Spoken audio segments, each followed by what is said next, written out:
जय श्रीराम. सार्थ श्री दासबोध. दशक तिसरा. समास आठवा. आधिदैविक ताप.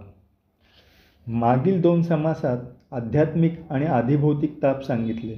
आता आधिदैविक ताप सांगतो, ते सावधपणे ऐका. आपल्या चांगल्या वाईट कर्माप्रमाणे आपण मेल्यानंतर आपल्याला ज्या यमयातना किंवा स्वर्गनरक यांचे भोग भोगावे लागतात त्यांना आधिदैविक ताप असे म्हणतात. माणसांना त्यांच्या चांगल्या वाईट कर्मांनी मरणानंतर यमयातना, स्वर्गनरक असे अनेक भोग भोगावे लागतात. त्यांना आधिदैविक ताप असे म्हणतात. माणूस मदांध होऊन अविचारी बनतो. अविचाराने तो अनेक दोष व पातके करतो. ती दुःख देणारी असल्याने यमयातना भोगाव्या लागतात. अंगबळ, द्रव्यबळ, मनुष्यबळ, शासनबळ अशा निरनिळ्या शक्तींच्या जोरावर माणूस वाईट कर्मे करतो. खरोखर मनुष्य नीती बाजूस सारतो आणि करू नये ते करतो. मग यमयातना भोगताना त्याचा जीव कासावीस होतो. माणूस अतिस्वार्थ बुद्धीने अंध बनतो. त्यात अतिलोभ आणि वाकडी बुद्धी ठेवतो. मग त्याच्या बळाने पुढील गोष्टी करतो. निर्वाहाचे साधन जी जमीन तिची हद्द वाढविणे, दुसऱ्यांचे द्रव्य, बायको व इतर वस्तू पळविणे किंवा लांबविणे, सदा मस्तवालपणे उन्मत्तासारखे वागणे, जीवाचा नाश करणे, कुटुंबाचा नाश करणे, समाज विध्वंसक कर्मे करणे इत्यादी. म्हणून असे कर्म करणाऱ्या माणसाला यमयातना भोगाव्या लागतात. नीती न्यायाची मर्यादा सोडून वागले तर गावांचा स्वामी गावाला शासन करतो. देशाचा स्वामी देशाला शासन करतो. देशाच्या स्वामीला राजा शासन करतो. राजा जर नीतिन्यायाने वागत नसेल तर देव त्याला शासन करतो. राजाला यमयातना भोगाव्या लागतात. जो राजा अनितीने स्वार्थ साधतो तो पापी बनून राहतो. त्याचे पाप साचत जाते. म्हणून तो मेला व राज्य संपले की त्याला नरकवास मिळतो.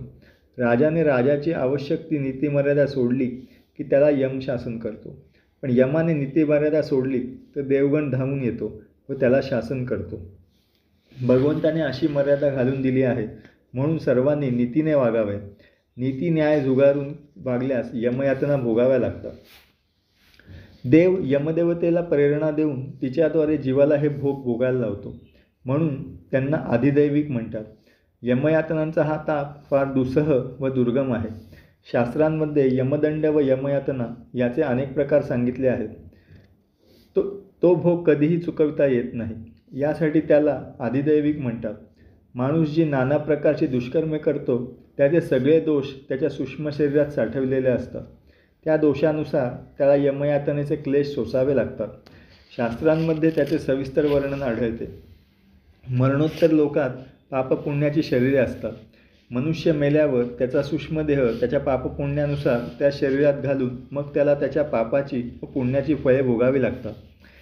ज्याच्या पदरी पुण्य पुष्कळ त्याला स्वर्गसुखाचे विलास पुष्कळ, तर ज्याच्या पदरी पाप पुष्कळ त्याला नरकयातनांचे क्लेश पुष्कळ होतात, असे शास्त्रात सांगितले आहे. त्यावर अविश्वास धरू नये. त्यामध्ये तथ्य आहे. जे वेदाज्ञा पाळत नाहीत, हरिभक्ती करीत नाहीत, त्यांना यमयातना भोगाव्या लागतात.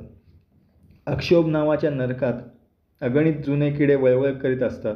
पापी माणसाला यम त्यामध्ये हातपाय बांधून फेकतो. काही पापी जीवांना कुंभपाकात टाकतात. कुंभपाक म्हणजे अगदी लहान तोंडाचे पण आत मोठी जागा असलेले मडक्यासारखे कुंड. त्या कुंडात अत्यंत उकाडा व दुर्गंधी असते. जीवाला तापलेल्या भूमीवर भासतात. जळत असलेला लाकडी खांब पोटावर फिरवितात. अनेक प्रकारचे चाप लावतात. यमाच्या शिक्षेमध्ये मारण्याचे प्रकार पुष्कळ आहेत. क्लेश देण्याची साधने यमापाशी पुष्कळच आहेत. पापी माणसांना त्यांच्या यातना भोगाव्या लागतात. या जगात मार देण्याचे पुष्कळ प्रकार आहेत, पण यमयातना त्यांच्यापेक्षा सोसण्यास अधिक कठीण असते. तेथील मार थांबतच नाही. 4 जण 4 बाजूंनी खेचतात. कोणी झोके देऊन पाडतात, ताणतात, मारतात किंवा फरफटत ओढून नेतात. तेथे उठवत नाही, बसवत नाही, रडवत नाही, पडवत नाही. एकामागून एक यातना सारख्या चालू असतात. जीव तेथे रडतो, मोठ्याने गळा काढतो, गहिवरतो, कुसपुसतो. तेथील धक्काबुक्कीने घाबरतो. सारखी झुरणी लागल्याने हाडांचा चापा उडतो, तरी झीज चालूच राहते. कठोर बोलून कठोर मार देतात. यमयातनेचे असे अनेक प्रकार आहेत. पापी माणसांना त्यांचा त्रास भोगावा लागतो. मागील समासात राजा ज्या शिक्षा देतो त्या सांगितल्या, पण यमाच्या शिक्षा त्याहून पुष्कळ आहेत. यमयातना प्रचंड आहेत, भयंकर आहेत. फार अकराळ विक्राळ आहेत. आध्यात्मिक, अधिभौतिक आणि त्याहून विशेष असा अधिदैविक हे 3 ताप थोड्या लक्षणांसहित समजण्यासाठी म्हणून सांगितले. समास 8वा समाप्त.